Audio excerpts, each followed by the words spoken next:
প্রথম প্রশ্নে আমরা যাই। তো আজকের প্রথম প্রশ্ন দেখুন কী বলেছে, আপনাদের সম্মুখে কোয়েশ্চন রয়েছে এবং আপনারা কারেক্ট আনসারকে আপনারা কমেন্ট বক্সে অবশ্যই জানাবেন। তো ক্লাসটা একটু দীর্ঘ হতে পারে, কারণ আমরা একটু স্লো মোশনে ক্লাসটা করবো, কেননা একটু বুঝে বুঝে আমাদের করতে হবে। তেমন তাড়াহুড়া করে শুধুমাত্র প্রশ্ন উত্তর বলে ভাই 5 মিনিটে আমার সবগুলো শেষ হয়ে যাবে, কিন্তু এতে করে আপনারা কিন্তু কিছু বুঝবেন না। তো যতটুকু চেষ্টা করব বুঝাতে পারি। তো তার চাইতেও যদি আপনাদের কোনো কনফিউশন থেকে থাকে তো অবশ্যই কমেন্ট বক্সে আপনাদের মতামত জানাতে বলবেন না। তো দেখুন প্রথম প্রশ্ন কী বলেছে এবং প্রথম প্রশ্নের কারেক্ট আনসার কী, খুব তাড়াতাড়ি কমেন্ট করুন। নিম্নলিখিতদের মধ্যে কোনটি ভারতের আঞ্চলিক ভাষা উন্নয়নের চ্যালেঞ্জ হিসাবে গণ্য হবে না?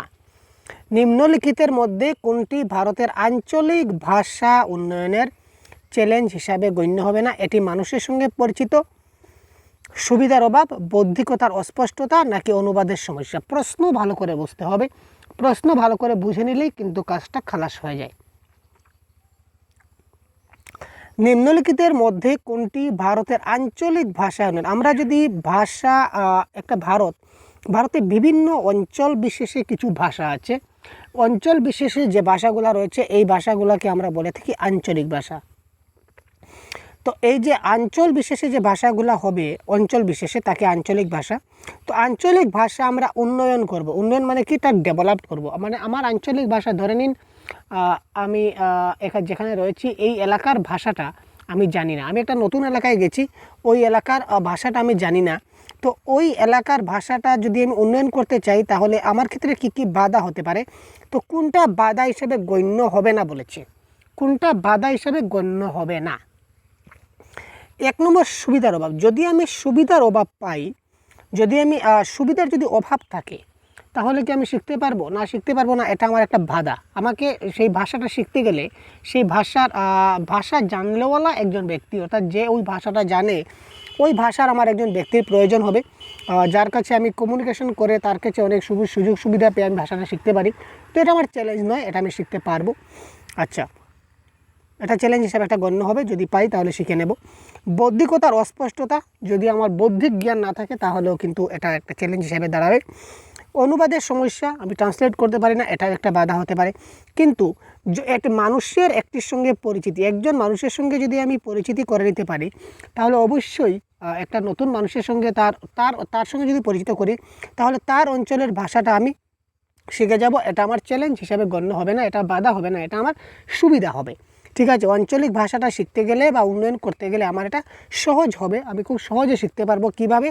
যদি আমি একটা অপরিচিত এলাকায় যাই এবং অপরিচিত কোনো একটা অঞ্চলের সেই অঞ্চলের কোনো ব্যক্তির ভাষাটা যদি আমি খুব ভালো করে শিখে নিতে পারি, অর্থাৎ সেই মানুষের সঙ্গে যদি আমি পরিচিতি ঘটাতে পারি তাহলে তার ভাষাটা আমি তার কথাগুলো শুনে শুনে আমি কিছুটা হলেও শিখতে পারবো এবং বেশ কিছুদিন যদি আমি তার সংস্পর্শে থাকি তাহলে অটোমেটিক্যালি তার সবগুলো ভাষা শিখে যাব। আশা করি বুঝতে পারেন। তারপর দেখি ল্যাঙ্গুয়েজ অ্যাকুইজিশন কি, ভাষা অর্জন কি? আরে ভাই, ভাষা অর্জন কি? এটা আমরা অনেক ক্লাস করিয়েছি ভাষা অর্জনের, অনেকগুলো ক্লাস, প্রাইভেট ক্লাসও হয়েছে বা ওপেন ক্লাসও হয়েছে ল্যাঙ্গুয়েজ অ্যাকুইজিশন। তো আপনারা বলুন যে ল্যাঙ্গুয়েজ অ্যাকুইজিশনটা মানে আসলে কি?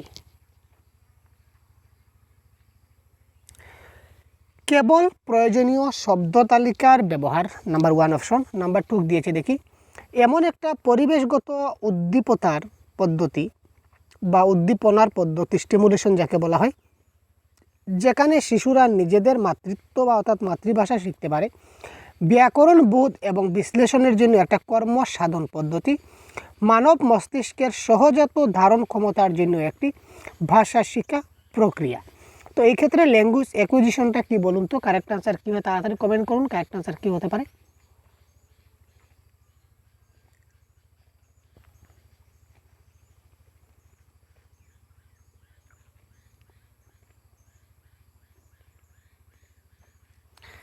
ল্যাঙ্গুয়েজ অ্যাকুইজিশন শব্দের অর্থ হচ্ছে কি, যে একদম সহজ কথা যদি এক কথায় যদি বলি তাহলে আমরা বলবো যে এমন একটা ভাষা যে ভাষাটা আমরা অটোমেটিক্যালি শিখে যাই, অর্থাৎ এই ভাষাটা আমাদের কেউ শেখাতে হয় না। এই ভাষাটা আমরা পরিবেশ থেকে আলটিমেটলি পরিবার, পরিবেশ, আত্মীয় স্বজন এদের ব্যবহারগুলো দেখে এবং শুনে আমরা যে ভাষাটা অটোমেটিক্যালি আমাদের মধ্যে ডেভেলপড হয়ে যায়, সেই ভাষাটাই হচ্ছে আমাদের অ্যাকোয়ার্ড ল্যাঙ্গুয়েজ বা ভাষা অর্জন। তো এই ক্ষেত্রে কারেক্ট আনসার হবে মানুষ মস্তিষ্কের সহজাত ধারণ ক্ষমতার জন্য একটা ভাষা শিক্ষা পদ্ধতি বা প্রক্রিয়া। ঠিক আছে। নম চমস্কি বলেছিলেন, এই ক্ষেত্রে ভাষা অর্জনের ক্ষেত্রে নম চমস্কি একটা কথা বলেছিলেন, সেটা মাথায় রাখবেন, যে কোনো পশু কিংবা পাখি নয়, একমাত্র মানব শিশুই জন্মগত ভাষা শেখার অধিকারী। ঠিক আছে, জন্মগতভাবে সে ভাষা শেখার অধিকার নিয়ে সে জন্মগ্রহণ করে, এই কথাটা নম চমস্কি বলেছিলেন।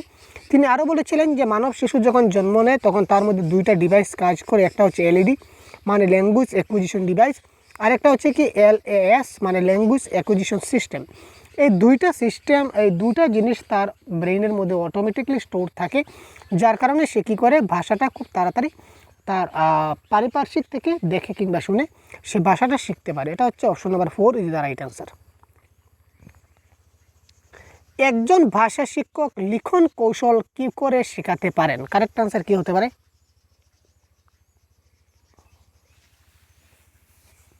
প্র্যাকটিস সেট বলতেই দেখুন, এটা আপনাদের একটা গুরুত্বপূর্ণ প্র্যাকটিস সেট, কারণ আপনারা এখান থেকে প্র্যাকটিস করবেন, আমরা নয়, আপনারা প্র্যাকটিস করবেন সবাই মিলে। তখন কি হবে, আপনাদের যেটা জ্ঞান সেটা বৃদ্ধি পাবে, এবং কতটা প্রশ্নের কারেক্ট আনসার কারেক্ট হলো মানে শুদ্ধ হলো এবং ভুল হলো কতটা আনসার, সেটা আপনারা নিজে থেকে অনুমান করতে পারবেন, এবং আজকের ক্লাসটি শেষ হওয়ার পর আপনারা নিজেরাই নিজে বুঝতে পারবেন যে কতটা আনসার আপনাদের কারেক্ট হলো। কেমন?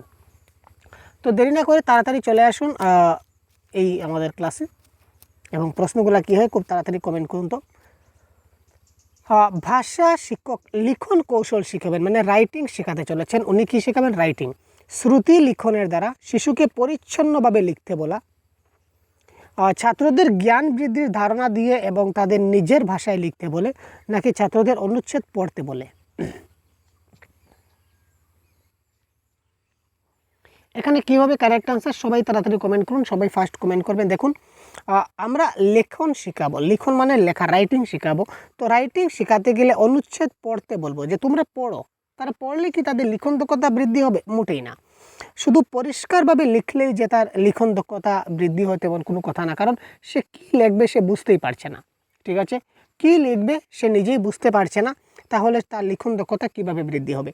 শ্রুতি লিখনের দ্বারা মানে আপনি যা বলছেন সে ওই জিনিসটাই লিখবে, তার মানে কপি পেস্ট করছে, আপনি যা বলবেন সেটাই করছে, অর্থাৎ কপি পেস্ট। সেটা আমাদের প্যাডাগজির ভাষায় নেগেটিভ ওয়ার্ড। তো কারেক্ট আনসার হবে অপশন নাম্বার 3, অর্থাৎ কেন 3? কারণ সে কি তাদের নিজের ভাষায় লিখতে বলে। আরে বাবা, তুমি যা বুঝো, যা তুমি যতটুকু বুঝেছো এবং শিখেছো এখান থেকেও তুমি লিখো। ঠিক আছে, যা বুঝতে পারলে, যা এখান থেকে শিখতে পারলে, অর্থাৎ তোমার মাথায় যা রয়েছে তুমি তা লেখো, যা ইচ্ছা হয় তা লেখো। তখন সে তার নিজের মতো করে যখন যাই কিছু লিখবে না কেন, তখন তার কতটুকু তা সে বুঝতে পেরেছে ওই জিনিসটা বুঝতে পারবো, এবং সে নিজে থেকে যদি কোনো কিছু লিখে তাহলে তার লিখন দক্ষতা 100% বৃদ্ধি পাবে। তো এইভাবে আমরা তাকে লিখাতে পারি। ভাষার বাকপটুতা গড়ে তোলা যেতে পারে। এখানে স্পেলিংটা একটু মিস্টেক আছে, দেখে নেবেন। এটা হবে বাকপটুতা। ভাষার বাকপটুতা গড়ে তোলা যেতে পারে ছাত্রদের সঙ্গে কথা বলে। ছাত্ররা যদি বুঝতে না পারে তবে তাদের শান্তভাবে বসতে বলে, ভুল চিহ্নিত করে সেগুলিকে তৎক্ষণাৎ ঠিক করে, যোগাযোগের মাধ্যমকে ভাষাকে ব্যবহার করার সুযোগ তৈরি করে। ভাষার বাকপটুতা বলতে আমরা সাধারণভাবে যা জিনিসটা বুঝি, যে ওই ব্যক্তিটা মানে ভাষা বলতে তার অসুবিধা হচ্ছে। ঠিক আছে, ভাষা বলতে তার অসুবিধা হচ্ছে, এই অসুবিধাটা দূর করা যেতে পারে। কিসের মাধ্যমে দূর করা যেতে পারে? 1 নম্বর, ছাত্রদের সঙ্গে কথা বলে ঠিক করা যেতে পারে। ঠিক আছে, আমরা আপাতত মেনে নিলাম। ছাত্ররা যদি বুঝতে না পারে তবে শান্তভাবে বসতে বলে। তোমরা কোনো কিছু বুঝলে না, তোমরা শান্তিভাবে বসে থাকো, তাহলে সে সারা জীবন বসেই থাকবে। অর্থাৎ যে ব্যক্তি ঘুমিয়ে থাকে তার ভাগ্যও ঘুমিয়ে থাকে, তাই না? তো এইভাবে আমরা ছাত্রদেরকে ঘুম পাড়াতে দেব না। তারপর ভুল চিহ্নিত করে সেগুলিকে তৎক্ষণাৎ ঠিক করে। একটা কথা মনে রাখবেন, আমরা কখনো তৎক্ষণাৎ ঠিক করাই না, অর্থাৎ এখনই ভুল করলে এবং এখনই তৎক্ষণাৎ ঠিক করবো, মুঠি না। তাকে আমরা সম্পূর্ণ যতটুকু আমরা দিয়েছি কার্য, অতটুকু কার্য তাকে করতে দেব। তার পরবর্তী সময় আমরা বলবো যে তোমার ওই জায়গাতে ভুল হয়েছে। সেটা লিখনের ক্ষেত্রে হোক, পঠনের ক্ষেত্রে হোক, বা এই যে শ্রবণ কথন পঠন লিখন যাই হোক না কেন, তাকে সম্পূর্ণটা আমাদের করতে দিতে হবে। এবং তারপরে আফটার ফিনিশ হিজ ওয়ার্ক বা হার ওয়ার্ক, তার কাজটা শেষ হওয়ার পর আমরা তাকে বলবো যে তোমার এই জায়গাতে মিস্টেক হয়েছে, তুমি ওই জিনিসগুলো ঠিক করো, কিন্তু তৎক্ষণাৎ আমরা তাকে বলবো না। তো কারেক্ট আনসার এখানে কি হবে দেখুন, সুযোগ সুবিধা তৈরি করা, যেখানে তাকে আমরা অপরচুনিটি দেবো, এটা হবে সবচেয়ে বেশি কারেক্ট আনসার।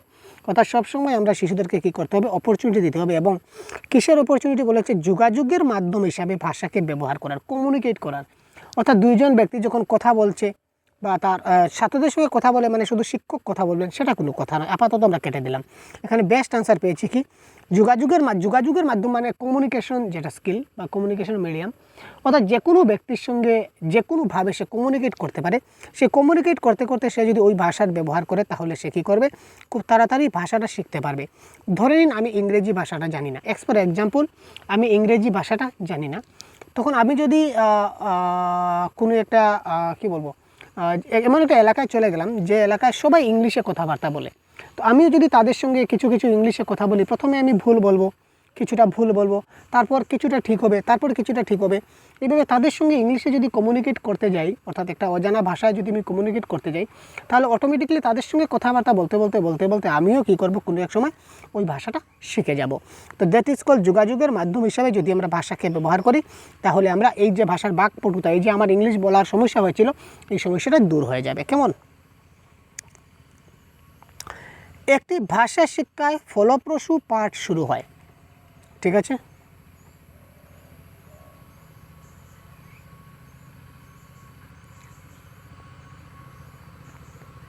এটা মিস্টেক আছে, এটা কেন চলে আসলে বুঝতে পারলাম না, এটা কেটে দিন। একটি ভাষা শিক্ষায় ফলপ্রসূ পাঠ শুরু হয় কিভাবে?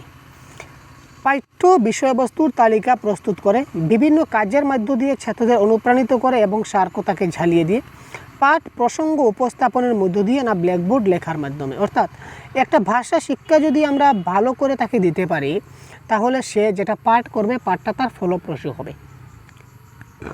কথাটা এটা বলেছে যে একটা ভাষা যদি সে খুব ভালো করে এই ভাষাটা জানে বা ভাষাটা শিখতে পারে, এই ভাষা শেখার মাধ্যমে সে যে কোনো পাঠ পড়ুক না কেন, সেই পাঠটা সে ভালো করে বুঝতে পারবে। তো এটা কি করে সম্ভব হবে? এক নম্বর কি দেখুন, পাঠ্য বিষয়বস্তুর তালিকা। আরে বাবা, কী পড়াবো না, একটা তালিকা প্রস্তুত করে তার ভাষা শিক্ষা আমরা কী করে করব। পাঠ প্রসঙ্গ উপস্থাপন, আমরা পাঠটা ভালো করে বুঝিয়ে দিতে হবে তাকে, তাই না? তাকে বিভিন্ন সুতরাং এই ক্ষেত্রে কারেক্ট আনসার হবে অপশন নাম্বার 2। বিভিন্ন কাজের মধ্য দিয়ে তাকে অনুপ্রাণিত করতে হবে, বিভিন্ন কাজ তাকে দিতে হবে, তাকে মোটিভেট করতে হবে এবং ওই সার্কতাকে ঝালিয়ে দিয়ে, তার মানে ওই পাঠের মধ্যে কি রয়েছে সেই জিনিসটা তাকে খুব ভালো করে বুঝিয়ে দিতে হবে যে ওই পাঠে ওই জিনিসটা রয়েছে। তখন সে ওই পাঠটা মানে অ্যাকুরেট বইয়ের ভাষায় যেরকম আছে সেই রকম না বললেও সে কিন্তু তার নিজের ভাষায় বা তার, যেমন আমরা অনেক সময় বলি না, আমরা আগে যখন শিখেছিলাম, আপনারা একটু মনে করবেন ক্লাস 8, 9 কিংবা 10-এ আপনারা যখন পড়তেন, তখন আমি আমার কথা পার্সোনাল বলছি, আমি তো কোনো দিনই মুখস্থ করে আমি কিন্তু কোনো কিছু শিখিনি। বিশেষ করে আমার বাংলা ভাষা যেটা রয়েছে সেটা আমি মুখস্থ করে কোনো দিন কোনো চ্যাপ্টার, কোনো কোয়েশ্চন আমি কিন্তু শিখিনি। প্রথমে আমি পাঠটাকে খুব ভালো করে বুঝিয়ে নিলাম, আমার স্যার বুঝিয়ে দিলেন, বা হয়তো বা নিজে থেকেও চেষ্টা করলাম, বা স্কুলের স্যার আমাকে বুঝিয়ে দিলেন, ক্লাসের স্যার। তো এই পাঠের মধ্যে কি রয়েছে, সেই পাঠের সারমর্মটা কী, ঠিক আছে, what is the motto is the this lesson, এই লেসনের মোটোটা কী, উদ্দেশ্য কী, বা এই পাঠের মধ্যে কী কী রয়েছে, এই সবগুলো জিনিস যদি আমি খুব ভালো করে বুঝতে পারি, তারপরে আমি সেই জিনিসটাকে নিজের ভাষায় লিখতে পারবো বা বলতে পারবো। আর অ্যাকুরেট হবও যদি মুখস্থ করাতে লাগি, তাহলে কি হবে, মুখস্থ করতে গেলে কি হয়, যে আমি মুখস্থ করলাম 10 লাইন, তার মধ্যে 4 নম্বর লাইনে গিয়ে তারপরে কি হচ্ছে যদি ভুলে যাই, তার পরবর্তী সবগুলো কিন্তু খালাস, আর বাকি পরবর্তী স্টেপগুলো মনে হবে না। আর যদি বুঝে নেই, তাহলে যদি কোনো শব্দটা ভুলে যাই, তো এই শব্দের পরিবর্তে কিন্তু আমি অন্য শব্দও ব্যবহার করতে পারি, ঠিক তাই তো? সুতরাং এই কথার কারেক্ট আনসার হবে option number 3 is the right answer. আচ্ছা, প্রতিকারযোগ্য শিক্ষা হচ্ছে একটি কার্য। আচ্ছা, রিমিডিয়াল টিচিং যেটা, এটা একটা কার্য। কী ধরনের কার্য দেখুন, আদেশমূলক কার্য, নির্দেশমূলক কার্য, নেতিবাচক কার্য, নাকি তাত্ত্বিক কার্য?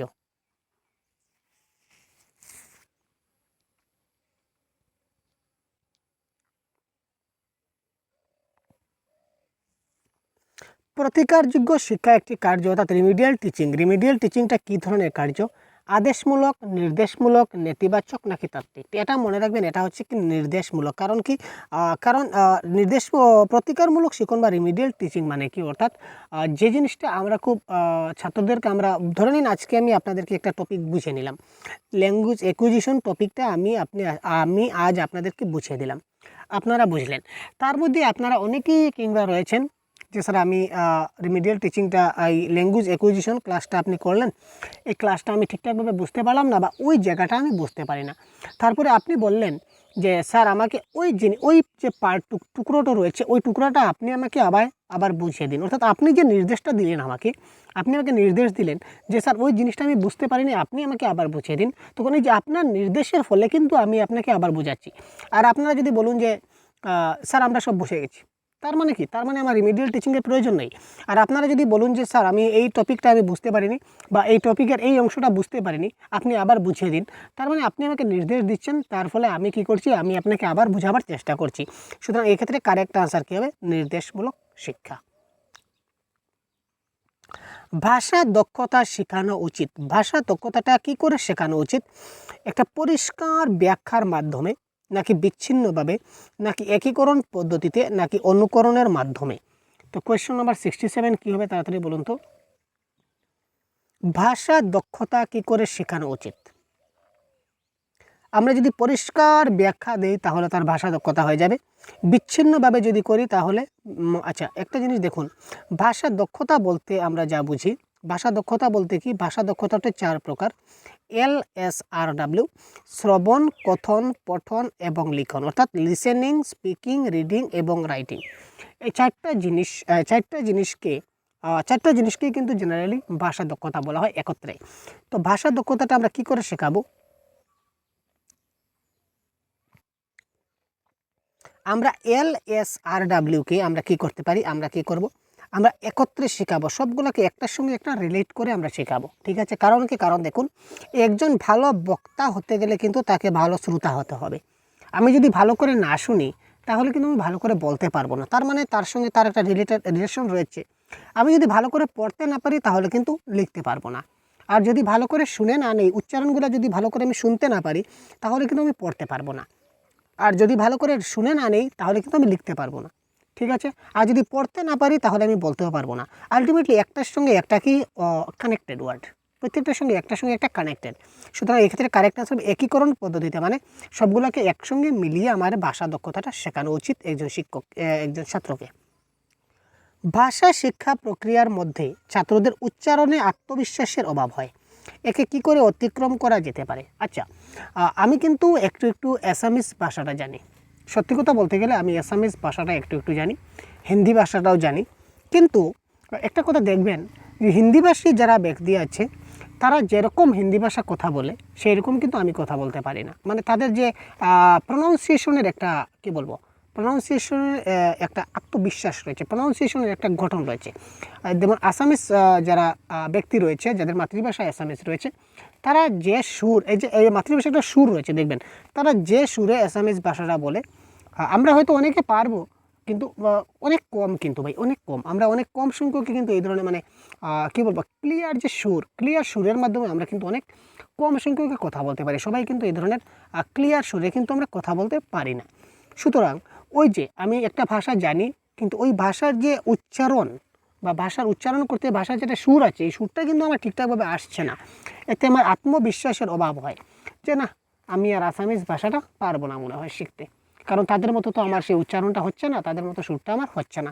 তো এই যে আমার একটা মনের যেটা ধারণা যে আমি পারবো না, এই ধারণাকে আমি কি করে মানে খতম করতে পারি?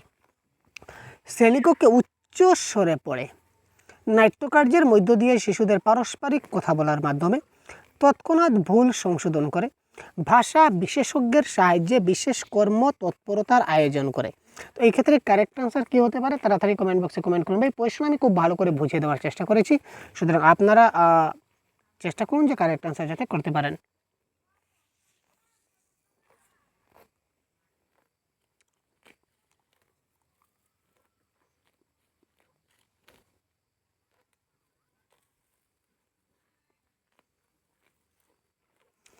তো এটা দেখুন, আমি আগে বলেছিলাম ভাষা বিশেষজ্ঞ, অর্থাৎ কোনো বিশেষজ্ঞ টিশেষজ্ঞ কিচ্ছু হবে না, যা হবে সব কিছু আমাদের করতে হবে।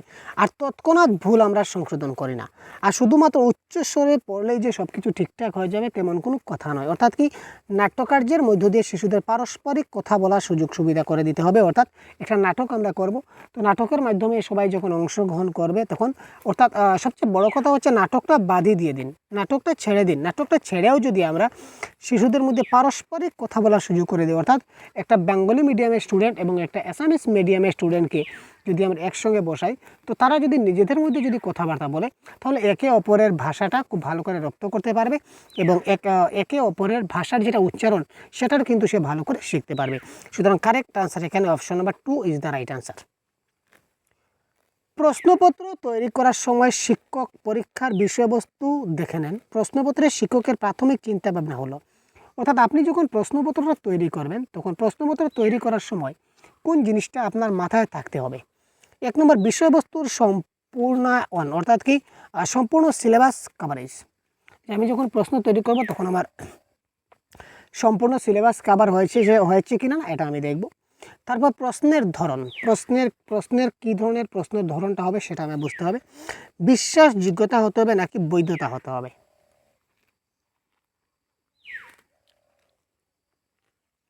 এটা কারেক্ট আনসার হবে বৈধতা। প্রশ্ন যেন অ্যাকুরেট হয়, প্রশ্নের মধ্যে যেন কোনো অভ্রান্তিকর কোনো কিছু যাতে না ঘটে, প্রশ্ন যেন বৈধ হয়, এটা আমরা চিন্তা করব। ড্যাশ সমস্যা পাঠ সমস্যার চিহ্ন নয়, এখানে একটা কমা আপনারা দিতে পারেন, একটা কমা এখানে দিয়ে দিই, সমস্যার পরে একটা কমা দিয়ে দিই।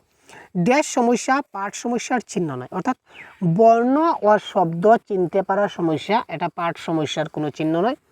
বানান সামঞ্জস্য সমস্যা, এটা পাঠ সমস্যার কোনো চিহ্ন নয়। পড়ার গতি এবং স্বাচ্ছন্দ্য বিষয়ক সমস্যা, এটা পাঠ সমস্যার চিহ্ন নয়। অভিপ্রায় ও শব্দ বুঝতে পারার সমস্যা, এটা কোনো পাঠ সমস্যার চিহ্ন নয়। তো কথা হচ্ছে পাঠ সমস্যার চিহ্ন এখানে কোনটা সমস্যার চিহ্ন নয়।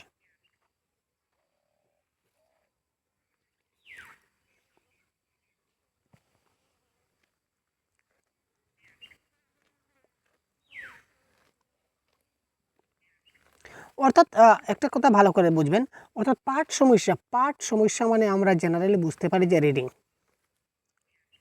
ঠিক আছে, রিডিংয়ের ক্ষেত্রে তার কোন কোন ক্ষেত্রে সমস্যা হতে পারে। দেখুন, বর্ণ এবং শব্দ চিনতে পারে, সে যদি বর্ণ বা শব্দ যদি চিনতে না পারে তাহলে সে রিডিং কি করে পড়বে, পাঠ কি করে পড়বে, তার মানে সে পড়তে পারবে না, তার মানে এটা তার একটা পাঠ সমস্যা রয়েছে। পড়ার গতি এবং স্বাচ্ছন্দ্য বিষয় কীভাবে পড়তে হয়, রিডিংয়ের কিন্তু একটা ফ্লুয়েন্সি আছে, অ্যাকুরেসি আছে।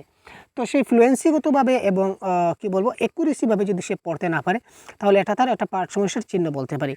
শব্দ বুঝতে পারবো, সে কোন শব্দটা রয়েছে শব্দ যদি বুঝতেই না পারে তাহলে সে পড়বে কী করে।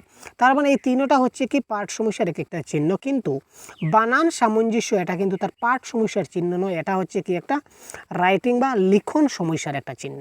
বুঝতে পারলেন? কারণ আমরা যখন পাঠ পড়ি তখন বানান যদি আমাদের শুদ্ধ নাও হয়, অর্থাৎ লিখতে সময় বানান যদি আমরা শুদ্ধ করে নাই বা লিখি, কিন্তু পড়তে সময় কিন্তু আমরা চালিয়ে যাই, পড়তে পারি। অনেকে দেখবেন বানানগুলো পড়তে পারে কিন্তু বানানগুলো লিখতে পারে না। জেনারেলি আমাদের ক্ষেত্রে সেটা হবে না। আপনি একটু ফিল করুন, আপনি বাল্যকালে বা শিশুকালের কথা বা ক্লাস 2, 3, 4-এর কথা আপনি একটু চিন্তা ভাবনা করুন, তখন আপনি বুঝতে পারবেন যে বানান সামঞ্জস্য যদি হয় তাহলে সেটা পাঠ সমস্যার চিহ্ন নয়। অর্থাৎ বানান ছাড়াও কিন্তু সে একটা পাঠ পড়তে পারে। সবগুলি বানান শুদ্ধভাবে না লিখলেও বা না বানানটা সমস্যা থাকলেও সে কী করতে পারে, সবগুলা পাঠ ভালো করে পড়তে পারে। সুতরাং বানান সামঞ্জস্য ইজ দ্য রাইট আনসার। ভাষার প্রকৃতি প্রসঙ্গে নিম্নলিখিত কোন বাক্যটা সত্যি নয়। ভাষার যেটা প্রকৃতি রয়েছে, ভাষার প্রকৃতি প্রসঙ্গে নিম্নলিখিত কোন বাক্যটা সত্য নয়, এটা আমাদের বলতে হবে, এটা সত্য নয়। তো প্রত্যেকটা ভাষার একটা নিজস্ব গঠন আছে, এটা তো কারেক্ট, আমরা বুঝলাম। কারণ প্রত্যেকটা ভাষার কিন্তু একটা গঠন আছে। যেমন ইংরেজি ভাষা যদি বলি তাহলে ইংরেজি ভাষায় প্রথমে subject plus verb plus object থাকে। যেমন আই গো টু স্কুল, ঠিক আছে, আই ইট রাইস, প্রথমে সাবজেক্ট আছে, তারপর ভার্ব আছে, তারপর অবজেক্ট আছে। বাংলায় যদি যাই প্রথমে সাবজেক্ট আসবে, তারপর অবজেক্ট আসবে, তারপর ভার্ব আসবে। আমি ভাত খাই, আমি সাবজেক্ট, ভাত হইলো অবজেক্ট, খাই হইলো ভার্ব। তো এই দেখুন গঠনটা পরিবর্তন হয়ে গেল। ইংরেজিতে ছিল subject plus verb plus object, আর বাংলাতে চলে আসলো subject plus object plus verb. এই ধরনের প্রত্যেকটা ভাষার কিন্তু আলাদা আলাদা তার গঠন রয়েছে। আচ্ছা, ভাষা সংস্কৃতি এবং সভ্যতার সঙ্গে সম্পর্কযুক্ত। ইয়েস, ভাষাটা সংস্কৃতির সঙ্গে যেমন কালচারের সঙ্গে অনেক ভাষা কিন্তু নির্ভর করে। কারণ কি? কারণ দেখুন অনেক সংস্কৃতির ব্যক্তিরা অনেক ধরনের ভাষা বলতে পারে। কারণ আমরা বাঙালি রয়েছি, আমাদের কি রয়েছে, আমরা বাংলা ভাষায় কথা বলি, আমাদের সংস্কৃতি এক ধরনের, ভাষা এক ধরনের, ঠিক আছে। যারা অন্য ভাষায় কথা বলে তাদের কিন্তু, যেমন আসামিসটা তারা কী করে, তারা কিন্তু বিহু পালন করে, বিহু তাদের সংস্কৃতি। তো এই সংস্কৃতির সঙ্গে কিন্তু ভাষার একটা রিলেটেড রয়েছে, সম্পর্কযুক্ত। তো কারেক্ট আনসার এখানে হবে ভাষা সরল থেকে জটিলের দিকে যাত্রা করে না। সঠিক এটা যদি সঠিক করি তাহলে ভাষা জটিল থেকে সরলের দিকে যায়। আপনারা বলবেন কীভাবে? প্রথম আমি যখন ভাষা শিখি, প্রথম আপনি যখন কোনো ভাষাটা শিখবেন তখন ভাষাটা শিখতে আপনার কিছুটা কষ্ট হবে। আজকে যদি আপনি বাংলা ভাষা প্রথমে শিখেছেন, আচ্ছা বাংলা ভাষা ছেড়ে দিই, আপনি হয়তো ধরে নিন আপনি অ্যাসামিজ ভাষা জানেন, প্রথম যখন অ্যাসামিজ ভাষাটা শিখেছিলেন বা অ্যাসামিজ লেটারগুলো শিখেছিলেন তখন আপনার অনেক কষ্ট হয়েছিল। এখন আপনাকে অ্যাসামিসে যদি এই অনেক বড় একটা প্যারাগ্রাফ যদি দেওয়া হয় বা একটা গল্প দেওয়া হয়, যদি বলা হয় যে আপনি সেটা পড়ে দিন, আপনি কিন্তু অনায়াসে সেটা পড়তে পারবেন, সেটা আপনার কোনো কষ্ট হবে না। তার মানে কি, প্রথমে আপনি জটিল সমস্যা ভুগেছিলেন, এখন আপনি সরলের দিকে যাত্রা করছেন। সুতরাং ভাষা সবসময় কী করে, জটিল থেকে সরলের দিকে যাত্রা করে। প্রথম ভাষাটা শিখতে অনেক কষ্ট হয়, তার পরবর্তীতে ভাষাটা শেখার পর আর আমাদের কোনো কষ্ট হয় না, আমরা অনায়াসে যে কোনো ভাষাটা বলতে পারি। সুতরাং এই ক্ষেত্রে কারেক্ট আনসার আমাদের হবে option number 3 is the right answer.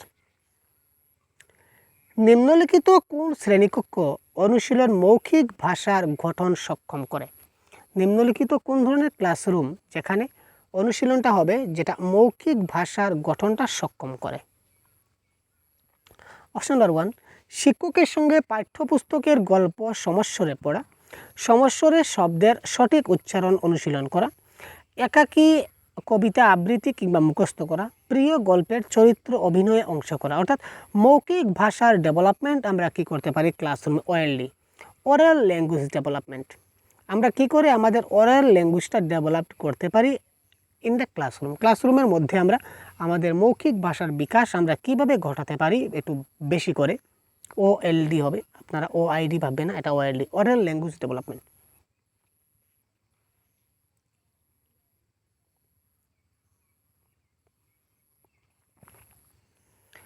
এক নম্বর দেখুন, মুখস্থ করা সেটা কিন্তু পেডাগজির ভাষায় নেগেটিভ ওয়ার্ড, সেটা কারেক্ট অ্যান্সার হবে না।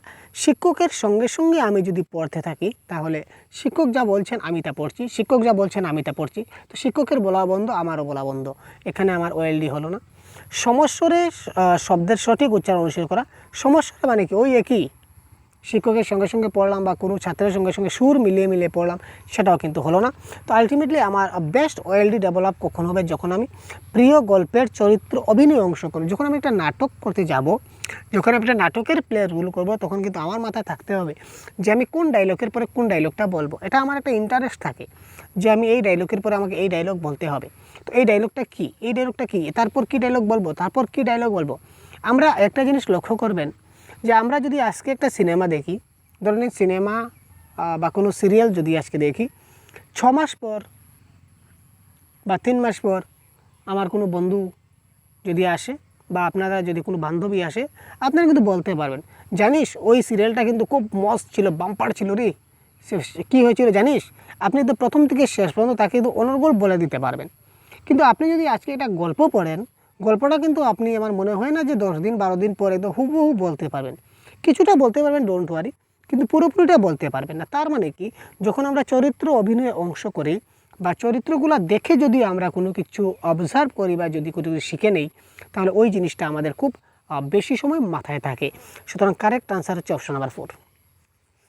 আচ্ছা, দ্রুত পাঠের উদ্দেশ্য কি? দ্রুত পাঠ বলতে আমরা বলতে পারি এখানে স্পিড রিডিং, স্পিডে পড়া, আগ্রহ জানানো, নির্দিষ্ট বিবরণ জানা, বিস্তৃত পাঠ নাকি তথ্য জানতে চাওয়া।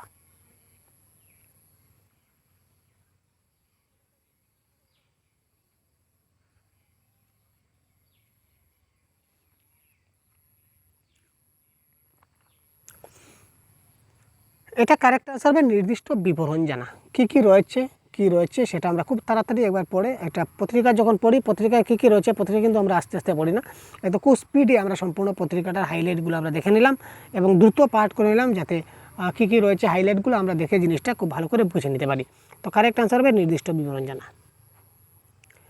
একটি প্রাথমিক স্তরের ছাত্রের শোনার ও বলার ক্ষমতা বাড়ানোর জন্য নিম্নলিখিত কোন কৌশল সবচেয়ে বেশি উপযোগী? একটা প্রাথমিক স্তরের ছাত্রের শোনার কিংবা বলার ক্ষমতা বাড়ানোর জন্য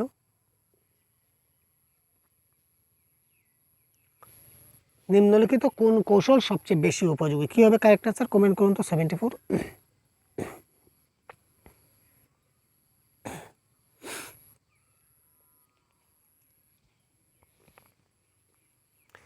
দেখুন, প্যাডাগজিতে কিন্তু চরিত্র অভিনয় কিন্তু একটা ভালো পজিটিভ ওয়ার্ড বলতে পারি, কারণ চরিত্র অভিনয় দেখলেও মনে করবেন যে এখানেও কিছু না কিছু একটা খাপ রয়েছে।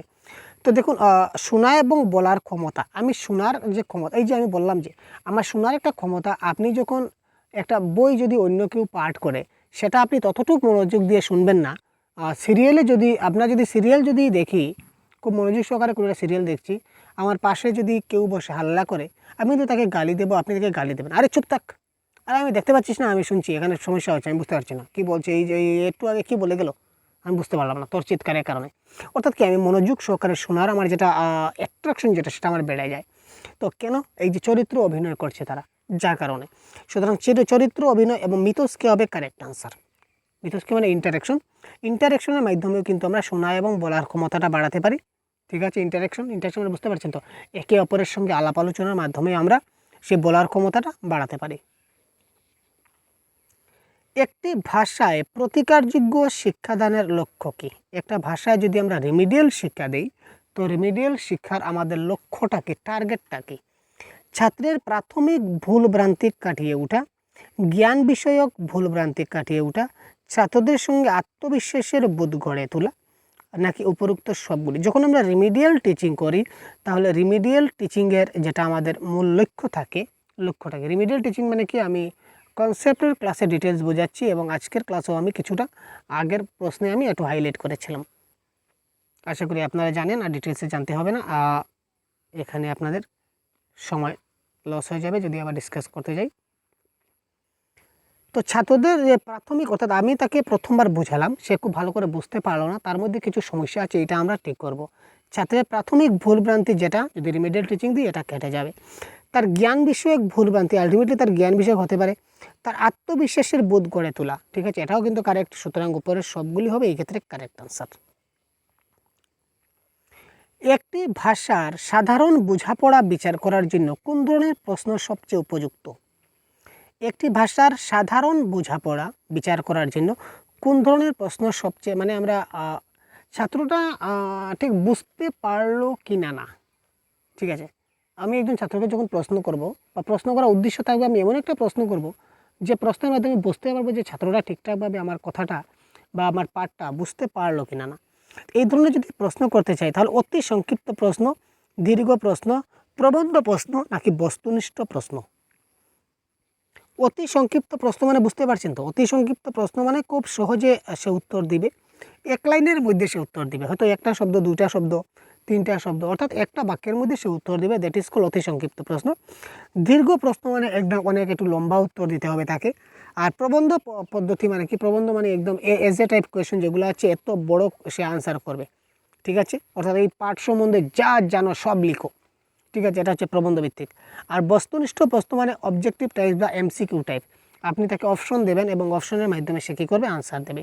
তো একটা ভাষা আপনি পড়ালেন বা একটা চ্যাপ্টার পড়ালেন, যেই আপনি ভাবুন না কেন, ওই জিনিসটা সে মোটামুটিভাবে সাধারণভাবে বুঝতে পারছে কিনা না, ওটা জানার জন্য আপনাকে কী ধরনের প্রশ্ন করবেন? Question number 76।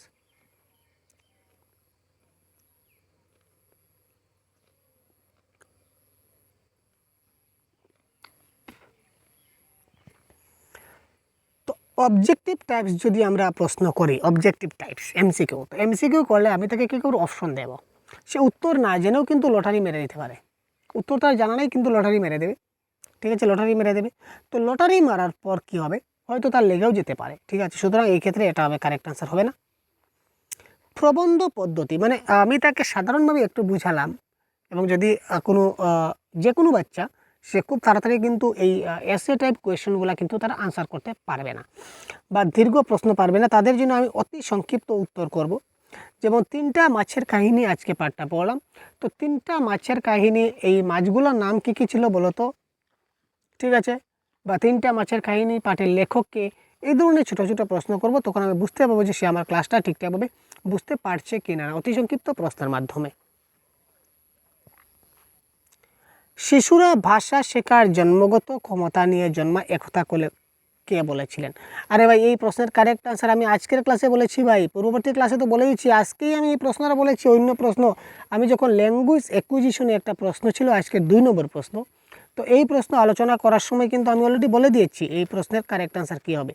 তো এবার আপনাদের পালা, আপনারা বলুন তো এই প্রশ্নের কারেক্ট আনসার কী হতে পারে। তাড়াতাড়ি সবাই কমেন্ট করুন, তাড়াতাড়ি কী আনসার হতে পারে। আমরা কিন্তু আপনাদের সবগুলো আনসার কমেন্ট বক্সে কিন্তু দেখছি ভাই, কার কার কারেক্ট হচ্ছে না হচ্ছে।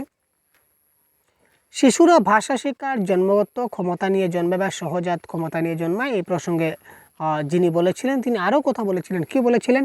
যে একমাত্র কোনো পশু বা পাখি নয়, একমাত্র মানব শিশুই ভাষা শেখার জন্মগত ক্ষমতার অধিকারী। মানব শিশুর মধ্যে 2টা সিস্টেম কাজ করে, একটা হচ্ছে এলইডি ল্যাঙ্গুয়েজ অ্যাকুইজিশন ডিভাইস, আর একটা হচ্ছে এলএএস ল্যাঙ্গুয়েজ অ্যাকুইজিশন সিস্টেম। এই 2টা ডিভাইস, 2টা সিস্টেম, তার মধ্যে একটা ডিভাইস একটা সিস্টেম তার মধ্যে থাকে, যার কারণে সে জন্ম থেকেই সে ভাষাগুলো মাতৃভাষাটা শিখতে পারে। এই কথাটা বলেছিলেন কে বলেছিলেন ভাই? নম চমস্কি। ঠিক আছে, নম চমস্কি এই কথাটা বলেছিলেন। নেক্সট প্রশ্ন দেখি। যদি একটি বালিকা হিন্দি ভাষা অঞ্চল থেকে আপনার অঞ্চলে আসে, ইন্টারেস্টিং কোয়েশ্চন ভাই। যদি একটি বালিকা হিন্দি ভাষা অঞ্চল থেকে আপনার অঞ্চলে আসে, আপনার ভাষা ব্যবহারে সে ভুল করবে। ঠিক আছে, ধরে নিন আপনার যে এলাকায় থাকেন বা যে অঞ্চলে থাকেন, এই অঞ্চলটা হচ্ছে মানে বাংলা ভাষার অঞ্চল, এখানে বাংলা ভাষা প্রচলিত থাকে। কিন্তু এই বালিকাটা হিন্দি ভাষা অঞ্চল থেকে আপনার বাংলা ভাষার অঞ্চলে আসছে, এখানে সে আপনার বাংলা ভাষাটা বলতে কিন্তু সে ভুল করবে। একজন শিক্ষক হিসাবে কোন বক্তব্যটিকে আপনি সঠিক বলে মনে করবেন? এই ক্ষেত্রে নিচে 4টা অপশনের ক্ষেত্রে কোন অপশনটা আমাদের কারেক্ট হয় আমরা একটু দেখি। তাকে অবশ্যই তার ভুলগুলো বারবার মনে করিয়ে দেব। এই তোমার এখানে বলেছে, এই তোমার এখানে বলেছে। দেখো, ভাষা ব্যবহারে তাকে বেশি সুযোগ দেওয়া যেতে পারে, যে সে ভাষাটা ব্যবহার করুক, তাকে আমরা একটু বেশি সুযোগ দিই, সময় দিই, যাতে করে সে আমার ভাষাটাও শিখতে পারে। তাকে প্রতিদিন আধ ঘন্টা করে নতুন ভাষা বলার অনুশীলন করা যেতে পারে। নির্দিষ্ট টাইম, ফিক্সড টাইম দিয়ে দিলাম যে প্রতিদিন আধা ঘন্টা করে তাকে আপনি অনুশীলন করাবেন। নতুন ভাষার ব্যবহারে তার মাতৃভাষার প্রভাব অনুমোদন না করা যেতে পারে। কী হবে? Question number 78 correct answer. তাড়াতাড়ি কমেন্ট বক্সে পিন করুন কারেক্ট আনসার।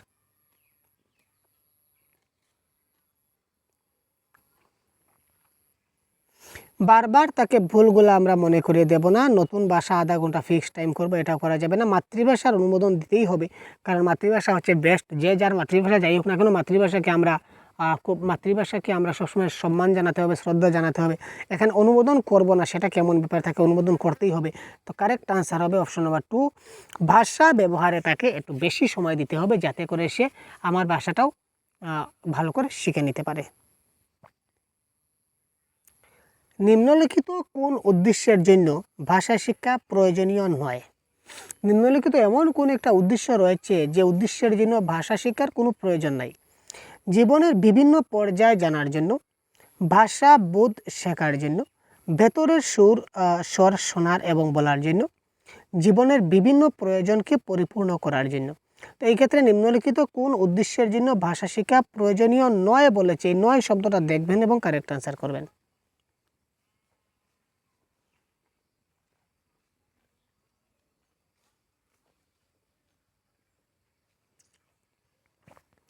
আমরা জীবনের বিভিন্ন পর্যায়ে জানতে গেলে আমাদের ভাষা শিক্ষা করতে হবে, কারণ আমি কখন কোন জায়গায় যাব, কোন পরিস্থিতি আমার ঘটবে, ঠিক আছে, আমার বিভিন্ন ধরনের ভাষা আমার শিখতে হবে। এই জন্য ভাষা শিক্ষা আমার খুব প্রয়োজন। ভিতরে স্বর বলার এবং শোনার জন্য, একটা ভাষা যদি আমি ভালো করে জানতে পারি, তাহলে ওই ভাষায় আমি কথা বলতে পারবো, শুনে আমি বুঝতে পারবো। আমি যদি আজকে যদি আমি যে ভাষাটা জানি না, যেমন তামিল ভাষাটা আমি মুঠেই জানি না, তো তামিল ভাষায় যদি আমাকে কেউ গালি দিয়ে দেয়, যদি হাসি মুখে গালি দেয়, তাহলে আমি তার এক্সপ্রেশন থেকে বুঝবো হে হয়তো আমাকে খুব ভালো প্রশংসাই করছে, কিন্তু আসলে সে আমাকে গালি দিয়ে যাচ্ছে। কিন্তু আমি যদি সেই ভাষাটা জানি, তাহলে সে আমাকে গালি দিয়ে বাঁচবে না, আমিও তাকে উল্টো গালি দিয়ে দেবো, তাই তো? সে বাঁচবে না, অযথা সে গালি দিয়ে যেতে পারবে না, আমাকে সবার সামনে লজ্জিত করে যেতে পারবে না, যদি আমি তার ভাষাটা জানি। তো এই ভাষাটা শোনার এবং বলার জন্যই আমি ভাষা শিক্ষাটা আমার প্রয়োজন। জীবনের বিভিন্ন প্রয়োজনকে পরিপূর্ণ করার জন্য, আমাদের জীবনে অনেক ইচ্ছা থাকে, আকাঙ্ক্ষা থাকে, এই ইচ্ছাগুলো পূরণ করতে গেলেও আমাদের কিন্তু বিভিন্ন ভাষা আমাদের শেখা প্রয়োজন আছে। ভাষা বোধ শেখার জন্য এটা আমাদের হবে না, এটার জন্য ভাষার বোধ শেখার জন্য আমার সেটা প্রয়োজন নয়। সুতরাং কারেক্ট অ্যান্সার এখানে option number 2 is the right answer.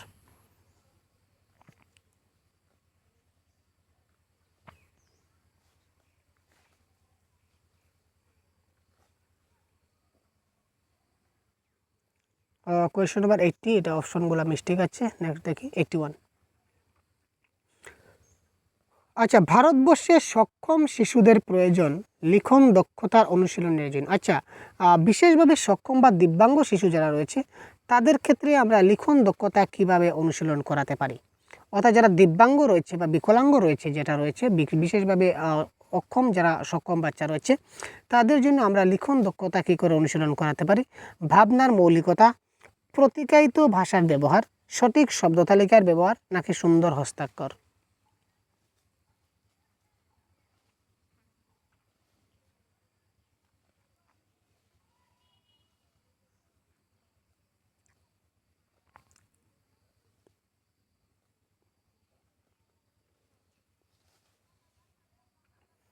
এটা কারেক্ট অ্যান্সার আমরা আপাতত ধরে নিচ্ছি সঠিক শব্দ তালিকার ব্যবহার। কেননা দেখুন, আমরা অনেকে এই ক্ষেত্রে কিন্তু সুন্দর হস্তাক্ষর সেটা হবে না, ভাবনার মৌলিকতা সেটা হবে না।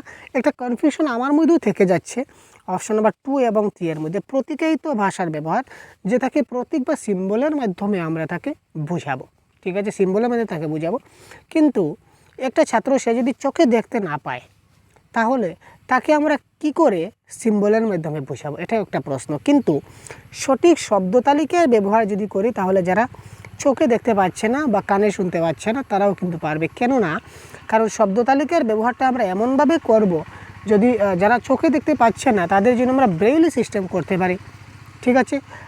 যারা ব্রেইলি সিস্টেম রয়েছে, ব্রেইলি সিস্টেম মানে বুঝতে পারছেন তো, এই ধরনের ডট ডট দেওয়া থাকে, ডট ডট একটু উঁচু উঁচু করে দেওয়া থাকে, তারা মানে হাত দিয়ে স্পর্শ করে তারা জিনিসগুলো অনুমান করতে পারে যে এখানে কী রয়েছে।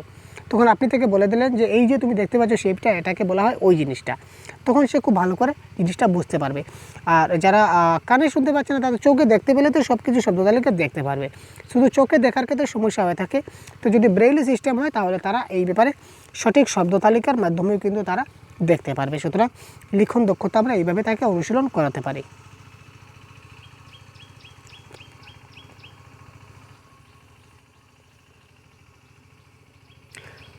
ভাষায় ধারাবাহিক এবং সামগ্রিক মূল্যায়নের জন্য কিসের উপর জোর দিতে হবে? অর্থাৎ কন্টিনিউয়াস অ্যান্ড কম্প্রিহেন্সিভ এভলিউশনের ক্ষেত্রে কোন বিষয়টার উপর আমাদের বেশি জোর দিতে হবে? Continuous and comprehensive evolution. ভাষায় ধারাবাহিক এবং সামগ্রিক মূল্যায়নের জন্য কিসের উপর জোর দিতে হবে? কন্টিনিউয়াস এবং কম্প্রিহেন্সিভ এভলিউশনের ক্ষেত্রে আমাকে কোন বিষয়ের উপর বেশি জোর দিতে হবে? সঠিক শব্দ তালিকা, প্রকল্প কাজ, সঠিক উচ্চারণ, ভিন্ন প্রেক্ষিতে ভাষা ব্যবহারের সক্ষমতা।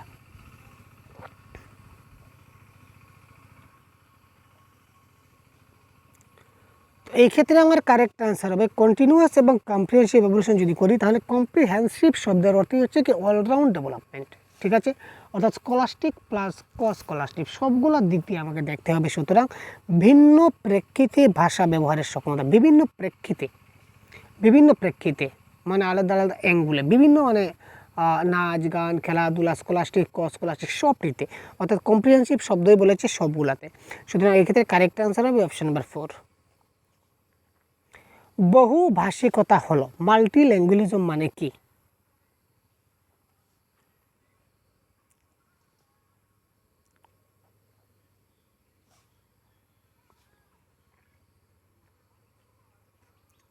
ভাষা শিক্ষায় বাধা, ভাষা মূলধনের পক্ষে ভয়ঙ্কর, ভাষা শিক্ষা একটা গুরুত্বপূর্ণ মূলধন, ভাষা শিক্ষায় সমস্যা উৎপাদনকারী।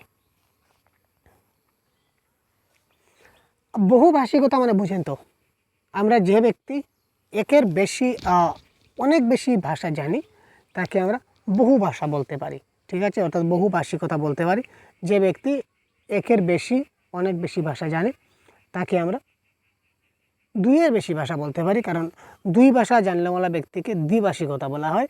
এবং দুই থেকে বেশি ভাষা যারা জানে তাদেরকে বহুভাষিকতা বলা হয়। তো আমি যদি বহুভাষিকতা হয়ে যাই, আমি যদি তিনটা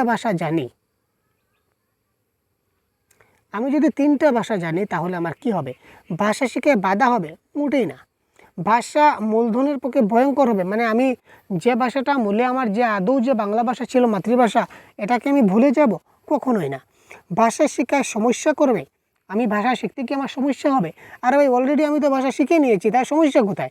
সুতরাং এটা হবে কারেক্ট আনসার, পজিটিভ ওয়ার্ড। ভাষা শিক্ষা একটি গুরুত্বপূর্ণ মূলধন। অর্থাৎ আমি 3টা ভাষা জানি, বেশি ভাষা জানি, মানে এটা আমার একটা কি, এটা আমার একটা গুডনেস, এটা আমার একটা ভালো জিনিস, তাই না? একটা ভালো হ্যাবিট আমি বলতে পারি। অর্থাৎ যে কোনো জায়গায় গেলে আমি বিপদে পড়বো না।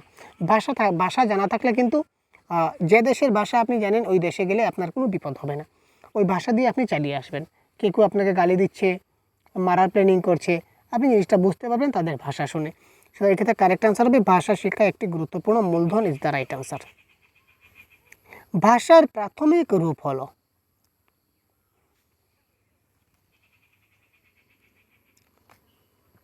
এটা এত ভাষাটা কেটে দিন, এটা কেটে দিন।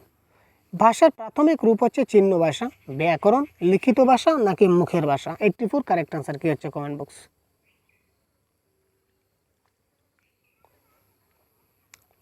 ভাষার প্রাথমিক রূপ আপনারা সবাই জানেন কিন্তু ভাই, কিন্তু কমেন্ট করছেন না, কী ব্যাপার বুঝতে পারলাম না ভাই। তাড়াতাড়ি কমেন্ট করুন না কারেক্ট আনসার কী হতে পারে। পরবর্তী সময় আপনারা এই ধরনের প্রতিদিন ক্লাস দেখতে পাবেন, টেনশনের ব্যাপার নেই। প্রত্যেকদিন আমরা নতুন নতুন প্রশ্ন নিয়ে আসবো, ইউনিক ইউনিক ধারণা নিয়ে আসবো, যাতে করে বাংলা ভাষায় আপনারা 30-এর মধ্যে 30 পেতে পারেন। সেই ব্যাপারে আমরা প্রচেষ্টা চালাচ্ছি। আমাদের প্রাইভেট ক্লাস চলছে, প্রত্যেকটা ক্লাসের পিডিএফও আপনারা পেয়ে যাচ্ছেন, ঠিক আছে? প্রত্যেকটা ক্লাসের পিডিএফও পেয়ে যাচ্ছেন, স্টাডি ম্যাটেরিয়ালস পেয়ে যাচ্ছেন, মক টেস্ট পেয়ে যাচ্ছেন, প্রত্যেকটা প্রিভিয়াস ইয়ার কোয়েশ্চেন অ্যানালাইজ পেয়ে যাচ্ছেন। আর কি চাই? আরও যদি কোনো কিছু প্রয়োজন হয় কমেন্ট করুন, আমি দিয়ে দেবো আপনাদের, সমস্যা নেই। তো এই ক্ষেত্রে কারেক্ট অ্যান্সার হবে ভাষার প্রাথমিক রূপ হচ্ছে কি চিহ্ন ভাষা বা সাইন ল্যাঙ্গুয়েজ, ঠিক আছে? অর্থাৎ সাংকেতিক চিহ্ন যাকে বলি, সাংকেতিক ভাষা, এটা হচ্ছে ভাষার প্রাথমিক রূপ, ঠিক আছে? আমরা কাউকে মুখে কোনো কিছু না বলেও আমরা তাকে ইশারা দিয়ে কিন্তু অনেক কিছু বুঝাতে পারি, তাই তো? তাই তো, কে কে ইশারা দিয়ে বুঝিয়েছেন বলুন তো ভাই? কে কে ইশারা দিয়ে কতজনকে বুঝিয়েছেন একটু বলুন, বুঝতে পারছেন তো ভাই? বর্তমান সময়ে আমরা ইশারা দিয়ে কাকে কতজনকে কত কিছু বুঝাতে পারি। কে কে বুঝিয়েছেন ইশারা দিয়ে বলুন কমেন্ট বক্সে ভাই, কে কে বুঝাচ্ছেন ভাই? গল্প এবং কবিতার কোন প্রেক্ষিতকে আপনি প্রাথমিক স্তরে সবচেয়ে গুরুত্বপূর্ণ বলে মনে করেন? গল্প এবং কবিতার কোন প্রেক্ষিতকে আপনি প্রাথমিক স্তরে সবচেয়ে গুরুত্বপূর্ণ বলে মনে করবেন?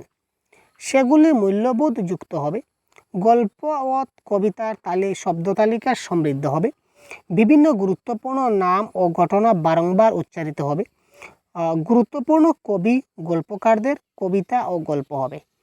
দেখুন, গল্প এবং কবিতার কোন প্রেক্ষিতকে আপনি প্রাথমিক স্তরে সবচেয়ে গুরুত্বপূর্ণ বলে মনে করেন? কারেক্ট আনসার 85 কী হবে?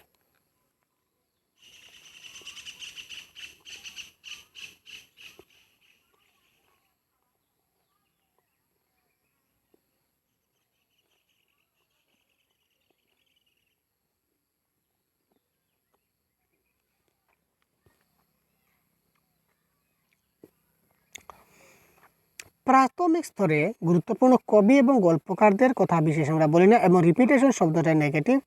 কারেক্ট আনসার হবে গল্প এবং কবিতার যে শব্দ তালিকাগুলি সেগুলা কী হবে আমাদের? সমৃদ্ধ হবে। প্রাথমিক স্তরে গল্প এবং কবিতার যে শব্দ তালিকা সেগুলাকে সমৃদ্ধ হবে। ভাষার ব্যাকরণ শিক্ষা উন্নতিতে সাহায্য করবে। ভাষার ব্যাকরণ শিক্ষা কিসে সাহায্য করে? যথাযথ প্রবাহমানতা, সংখ্যান নাকি সাক্ষরতা? ভাষার ব্যাকরণ শিক্ষা কি উন্নতিতে সাহায্য করবে বা কিসের উন্নতিতে সাহায্য করবে?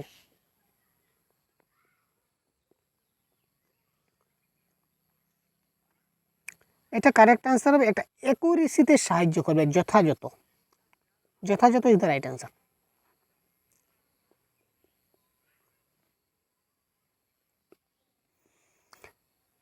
লেখার পরম্পরার সঙ্গে সংযুক্ত,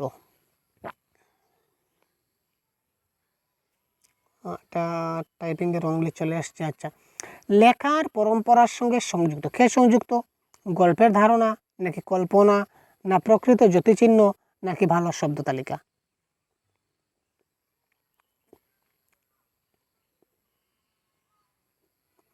লেখার পরম্পরার সঙ্গে সংযুক্ত, কে সংযুক্ত?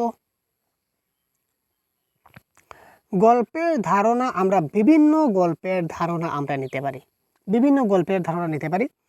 কল্পনা বিভিন্নভাবে বিভিন্ন কিছু কল্পনা করে আমরা লিখতে পারি, বিভিন্ন ভালো শব্দ তালিকা লিখতে পারি, কিন্তু উপযুক্ত যথাস্থানে যদি যতিচিহ্ন না বসাই তাহলে কিন্তু লেখাটার মিনিংলেস থাকে। ঠিক আছে, যতিচিহ্নের অনেক ভালো ব্যবহার রয়েছে।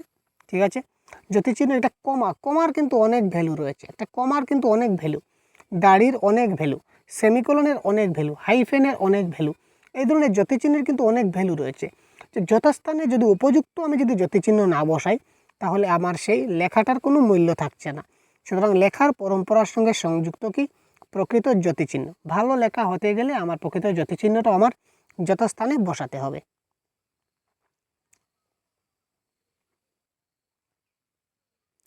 ভাষা মূল্যায়নের প্রকৃত উদ্দেশ্য হবে, আমরা যখন ভাষা মূল্যায়ন করি তো ভাষা মূল্যায়নের প্রকৃত উদ্দেশ্য কী হবে?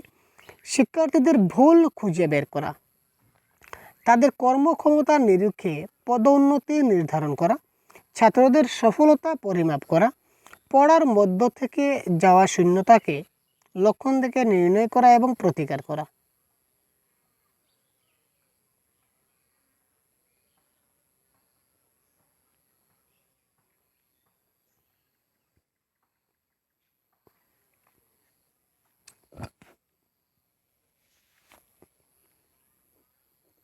মূল্যায়ন, আমরা যখন মূল্যায়ন করি, এভালুয়েট করি, তখন আমাদের প্রকৃত উদ্দেশ্য কী থাকে ভাই?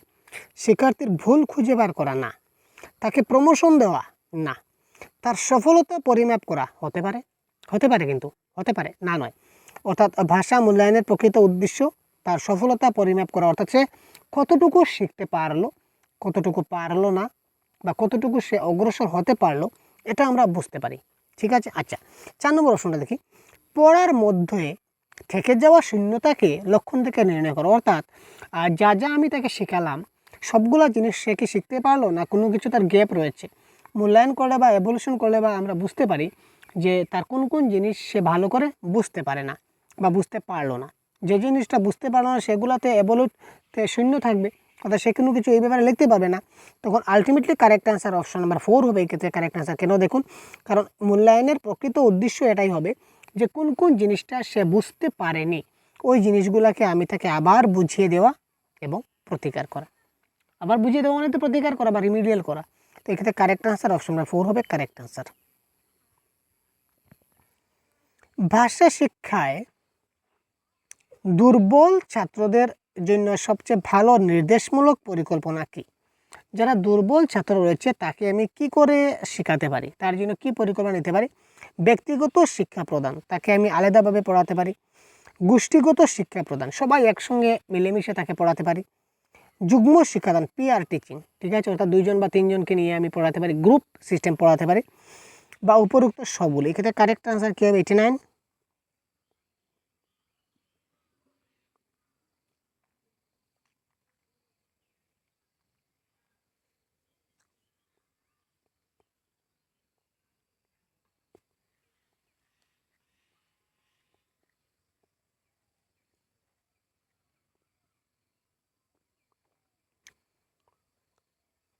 দেখুন, একটা জিনিস আমি হয়তো তাকে বোঝাতে পারলাম না, কিন্তু তার বন্ধু যদি খুব ভালো করে বুঝিয়ে দেয় তাহলে কিন্তু সেই জিনিসটা অনেক সময় বুঝে নিতে পারে। ঠিক আছে, সুতরাং এই ক্ষেত্রে আমরা পিয়ার লার্নিং বা পিয়ার টিচিংকে আমরা ঠিক করতে পারি, কারণ এখানে পিয়ার টিচিং হবে এই ক্ষেত্রে কারেক্ট আনসার। ভাষা শিক্ষায় বস্তুগত মূল্যায়ন পদ্ধতিতে যা জরুরি তা আবশ্যকভাবে কী হবে? ভাষা শিক্ষায় বস্তুগত মূল্যায়ন পদ্ধতি যা জরুরি তা আবশ্যকভাবে কী হতে পারে? সেটা বস্তুনিষ্ঠ এবং সমালোচনামূলক হবে। কোন কোন শব্দগুলোর মধ্য থেকে চলে আসছে ভাই? বোধমূলক ও ব্যবহারমূলক, বিশ্বাসযোগ্য এবং বৈধ, নাকি উপরোক্ত সবগুলি? Question number 90।